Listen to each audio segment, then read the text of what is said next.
battle here, a real classic on the cards to come in and just really excite us for this EU Major final.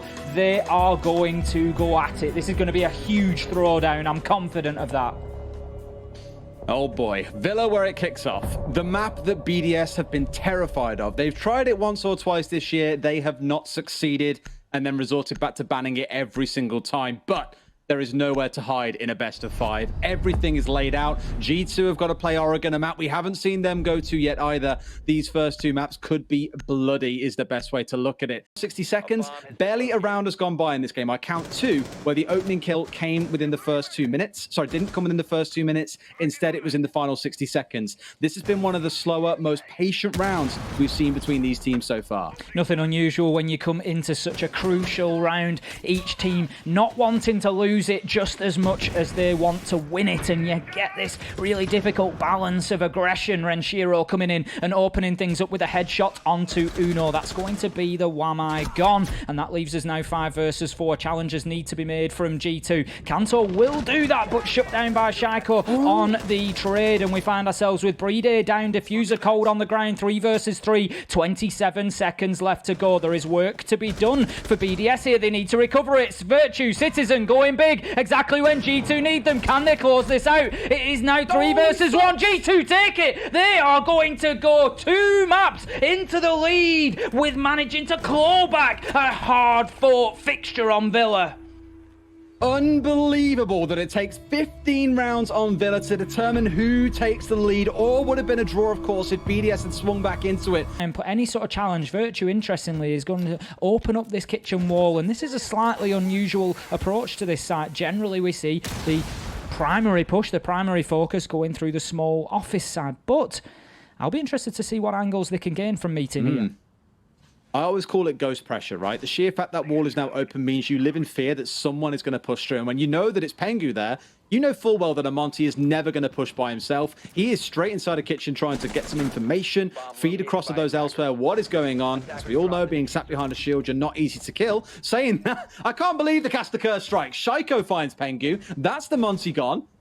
He is frustrated. 3 rounds in a row. He has been ineffective on this Monty because BDS have got him figured out. It is unbelievable how easy they're making this look. I hope the rest of the world is taking notes. I don't think you've ever cursed anybody quite as quickly as that before, Des. That was an absolute immediate response. Renshiro with a headshot onto Citizen there. 5 versus 3. BDS sitting pretty right now. And Renshiro gets himself a second on the round. Virtue has played well here on Oregon, getting plenty of frags. 10 and 7 we see him, but they have largely been impactless. Puts a good challenge onto the clash, but it won't be enough, I don't think, as the time ticks away. Did BDS come out with a big win there on Oregon? They, after a lot of sparring, were rocked by a haymaker on Villa, but come back with a huge uppercut of their own on Oregon, getting themselves right back into this fight. Looking to cause some trouble. So a good angle to play in. You have the C4 on side if they do try and contest you from above. Shaiko was sat in here inside a cigar for pretty much all of last round. It's going to turn into a similar affair once again. C4 comes up, but no, Shaiko a little bit too quick on the trigger finger. Dispatches of that one with a couple of shots. Always love to see those absolute beauties when the nitros are taken out of the sky. And there's an argument that it's a little bit tougher online rather than on the land build as well. So props to Shaiko there, just taking that one out. I think they may be. Have we got a mute on side? No, there's nothing to prevent. The Hibana pellets were certainly applied to the wall. It's very quiet. It's got very quiet. The Hibana pellets were applied to the wall, but seem to have maybe been cleared off. Kanto gets the kill to open things up onto Brede, and we see these just rattling backwards and forwards at the minute. Now we find ourselves 3 versus 3. Top floor control is in the possession of BDS now, but they are limited in terms of man count. Uno will be taken down by Shaiko, and he's starting to push himself forward as the talisman for BDS. Out comes the nade, closes down Pengu. This is surely going to be BDS clawing themselves back into the matchup here, and we have got exactly what we and everybody else wanted, Des. We are going to Clubhouse. Map 5, BDS have fought themselves all the way back from a 2-map deficit. This could be one of the all-time classic comebacks that we are witnessing. onto this site. Interestingly, you can see all those players just keeping their distance from that hatch as well. I'm sure that they are very aware of the potential for nitro tosses. Uno will make an attempt in that direction, but Renshiro wriggles his way down to the ground level to keep himself safe from danger. And right now, with a minute left on the card, Shaiko will get the first kill onto Virtue. Is this the beginning of the end for G2? That is the question. Out come another couple of kills. 1 versus 5 now. The hopes of G2 rested with the last man, but no, it will be Ali BDS as they take a flawless round, and they are your EU major champions here in stage 1. What a performance from the French team we have just seen, all the way back from 2 maps to 0. They take this one 3-2. But for now, let's head for our interview. Elemzje awaits. Hello. Bonsoir, Elemzje. Yesterday, we were having this conversation, and you were saying, you know what? We're going to go into the grand final. We're going to be a bit more comfortable. Let's see what we can do against G2. Try our best. And I'm very proud to say, I was here when BDS took it. Yeah. I have no words, sorry, but I have no words. Completely understandable. I mean, at the end of this, I just want to really ask you about it. Looking at the map pool, right?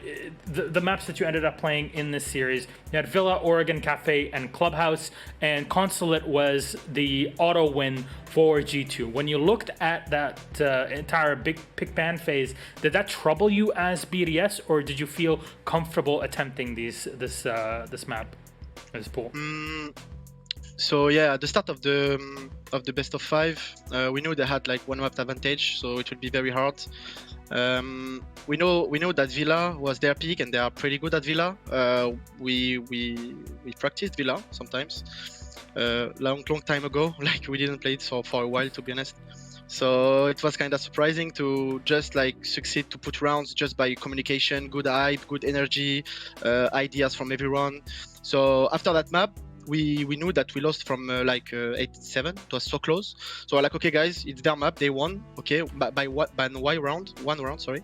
But we have 3 other maps, and those 3 other maps, it's our maps. So we have to put them 2 maps. So after we just play our game on each map, reset mental on each map. We don't have a coach, so yeah. I took the role of that. I'm the captain of the team, so I was like, okay guys, each round, 1 by round, we need to play round by round. We play our game, reset mental on every maps. We need to talk each other when there is a problem. We need to cheer for each other, like to know, like put someone down. We need to do all that kind of things, and the victory will be ours. Yeah, in the end, you hype up one another. You make sure everybody's on point. I wonder, compared to 6 Invitational, the biggest change when it comes to your communication, did you see it? Is this the BDS that you swore you wanted to be after your top run at 6 Invitational? Yeah, of course. That's why we bring Bride, because Bride is the kind of player that bring a lot of like call, adaptations idea. He drones the way that he drones. It's very good. He can tell us what's happening on site, what we should do. So yeah, of course. This is the BDS we wanted to have. And Renshiro, I mean, let's be honest. Renshi is a player that I have been applauding and talking about since my first day casting Pro League way back when, at the beginning of 2017. And I'm so happy to see him still performing. But how is it for you guys? Because from our perspectives, we could only see that there's an empty window and Renshiro is sitting on it for half of the round. But how do you kind of direct him in putting him in the right spot? And what is a bit more light that you can shed on his role with BDS? So Renshiro, I think, is one of the underrated player. Agreed. Like he's so underrated. Like people don't know how good Renshiro is. Like he's a very calm person, very positive. You ask him to do that, he just do it. You ask him to play Amaru, Kali, whatever, he just plays it. Like he asks no questions. Yeah. You ask him to do that, he just do it. And yeah, he's a guy that is not maybe the best at calling stuff, because he's more focused on aim. But when you have a Renshiro on your team, I can tell you that if you tell him to hold something, he will hold it. Well, in the end, he's going to be holding that trophy. He's going to be holding a lot of money for you guys, $62.5K dollars at the end of the day, and so many 6 invitational points that are bonuses, 285 in total. This is going to give you a very close position to making it to 6 invitational for the 2nd year in a row. So really big for the team. At the end of the day, anything you'd like to say to your opponents, maybe G2 in this one? Yeah. Good job, G2. Good match. But we won. You won indeed. Very much deserved. It was a very close game the entire time. One of the most entertaining and some of the best matches that we've seen through the entirety of 2020. But now, to the fans. Elemzje, I will let you address anybody you'd like, please. Go ahead. Yeah, so I would like to thank everyone who supporting BDS and me. I would like to thank my girlfriend, my cat, my mom, my brother, you for the casting and the interview. I will thanks also to all the BDS staff who's behind the scene, and all the BDS fans who are supporting us through the chat. So thanks you guys. And we have a sentence in French which say "Ramenez la coupe à la maison," which said. We come back with the trophy. Yeah, bring the trophy back home. And yeah, I mean, last time there was a big trophy that you guys were able to kind of lift. That was way back when you were still on IDK. It was DreamHack Valencia back in 2018. And that was when the French national team in football gathered that trophy back home. But today it's BDS that gathers it for Europe. So who knows? Maybe at the next international LAN event, we'll see BDS even better than what we saw overall in 2020. Elemzje, this is it. This is goodbye. I'm so proud to see your growth over the past few years. And honestly, I can't wait to see BDS in stage 2. Any teasers for that? No. Just ready? Not teasers. We are just going to keep working as a team, as a unit, work on new strategies, work on our gun skill, because on Europe it's very important to have good gun skill. It's pretty based on gun skill sometimes. So we're gonna work and keep going. The goal is to stay at the same level. Well, BDS, an absolute unit in EU. Congratulations again to you guys, to BDS, to the players, to France. At the end of the day, it's a big day for everybody. Finally, a French team able to be victorious in EU. It has been a long time, let's be honest. Elemzje, thank you again, and we hope to see you in stage 2. All right, see you. Bye-bye. He thanked his cat.